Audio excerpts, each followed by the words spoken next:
بسم الله الرحمن الرحيم. وفي مهرجان العسل، ما هو الشعر يا ذي؟ اليمن موطن العسل. اليمن موطن العسل، واليمن موطن الإبداع. مع الرائع والمبدع صاحب الصوت الجميل، طبعا تعرفوه ما عاد حاجة هشام.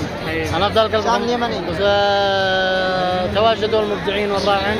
تعال عبد الكريم، معنا هشام، معنا حياك يا غالي. أنا أفضل قلبك. كيف المهرجان؟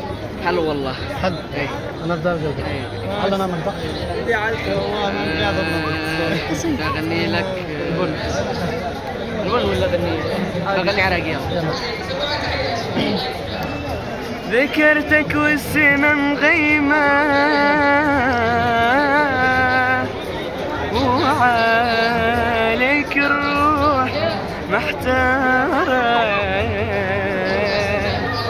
مدير الدمع من العين، مدير الدنيا والطارة، وينك ما إلك عنوان،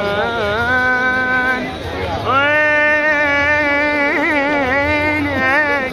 ما إلك عنوان، واسمك ضاعت أخبارك، والبحر لو ياخذك مني لخلي البحر عبارة. أجمل تحية. الله.